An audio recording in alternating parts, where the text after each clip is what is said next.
Hey guys, what's up? It's Tenney. Welcome to Tenney Talks. This is Tenney Talks Dead Island 2. What I've just recently found out is that Jaeger is disconnected, or they don't have a developer anymore. I think Jaeger's the developer, excuse me if I'm wrong. But they're no longer the developers of Dead Island 2, which is kind of concerning to the Dead Island franchise. But yeah, I'm just going to give my opinion on the game, the first game and the second game. But yeah, here we go. So the first game, Dead Island, I actually kind of enjoyed. I know it's a really popular game to hate because it was a big fetch quest game, but I kind of like the way they did it.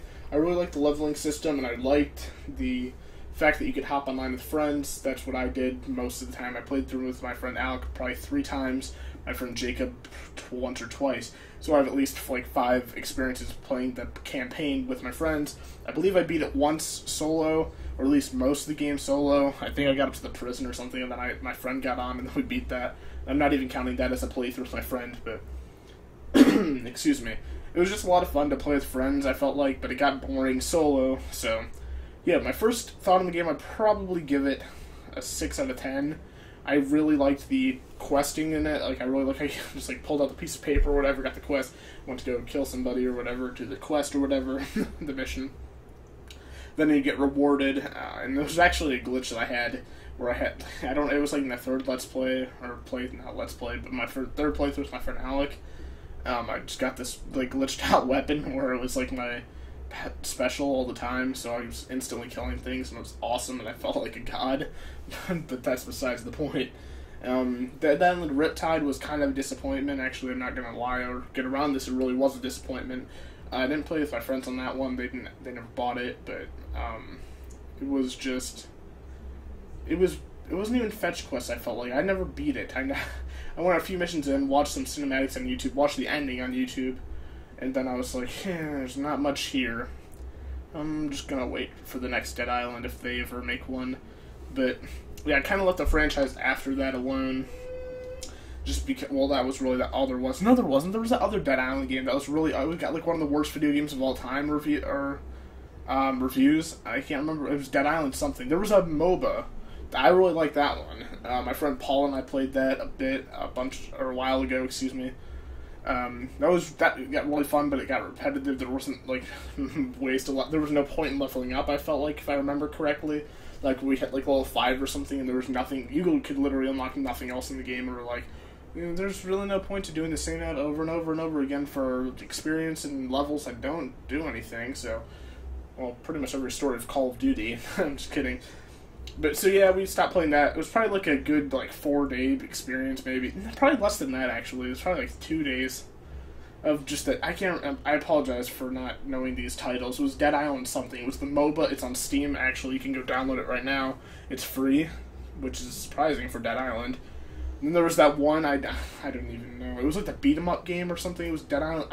I apologize. I don't know the title. I probably should look that up. Although I just did remember the title just now. I'd never thought about that.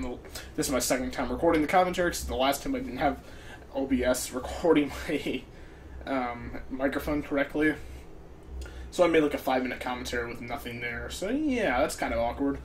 But yeah, in the background, I forgot to tell you, maybe I did. This is Distance, my friend MZM Games and I, another YouTuber. Check him out. We're recording this. This is actually a 25-minute video. There's another 12-minute video, but we're just playing through, having some fun on Distance, which is in beta, I believe.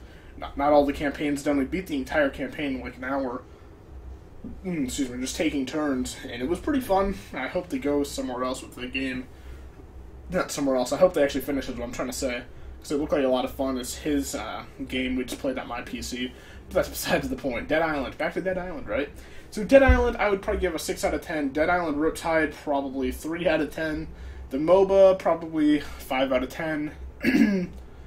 The beat-em-up game, I really had no... I would probably give it a 1 out of 10 from the gameplay I saw.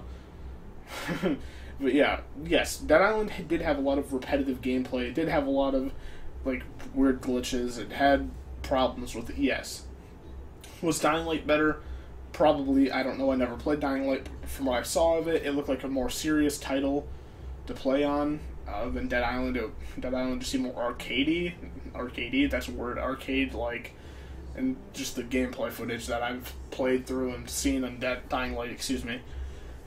But Dead Island 2 lost its developer, so we might not even see it. I hope they don't go with a repetitive gameplay. Like, that's one thing I don't want to see. I want to see a good story that isn't linear. It's just great. It's just multi-layered. You can think about it in many ways. And Jaeger, I believe, one of the studio that left barely made any games. Like, it had Spec Ops: The Line, which Spec Ops: The Line was an amazing game. I still regard that as one of my favorite story-driven games of all time, just because of the plot twists and just the awesome character development that I saw in that game. Honestly, one of my favorite games to play on Xbox 360 through the campaign. I don't know about replay value. The only thing you could do is get multiple endings or whatever, how the game ended. That was only... you could just load up the final level at the last minute and literally change the ending. But other than that, they didn't develop any other big games. Something about some kind of Knot game or Dreadnought. I can't remember. But, yeah, I don't know, Dead Island 2 people. I hope that they actually release the game. I'm excited to see what they're doing with it. They had a bunch of gameplay footage of it, and I don't remember. This is over a year. Was this a year ago almost, I think? I don't know. I'm probably over-exaggerating the time, but they had Dead Island 2 gameplay footage. They had the trailer. I thought the trailer was awesome. Like, it wasn't too serious, but it also showed the serious tone to it, where everybody's, like, turning into zombies, and that shows the characters. Then the guy, I can't remember all their names, like, I think it's Luke or something, takes a pair of sneakers off of a zombie, and then they get in the van. I thought that was kind of funny, but that's what I think Dead Island's fatal flaw is. They're trying to make a story-driven game about zombies, something very dark, and they're trying to make it comedic. Yes, you can add comedy into zombie games, right? But don't make that the driving force. Make it actually seem like there's something at stake. In that game, it felt like if a character died, it's just like, well, let's just crack a joke about it, and then just keep going on farming quests or whatever. But, like, in Dying Light, from what I've seen, it's just, like, a lot more serious toned. But, I don't know. That's just my thoughts on it. I feel like for Dead Island 2 to be successful, there needs to be less fetch quests, there needs to be more of a story-driven game, and there needs to be some awesome not customized weapons, but just good weapon variety, stuff like that. Just make it a unique game, but make it so it's actually playable and less boring than Dead Island 1 and Riptide and all the others. But anyways, guys, I'm Tenney. Thanks for watching this new series. I like to call Tenney Talks. I'm going to be talking about different subjects. I'll catch you guys in the next video. Goodbye.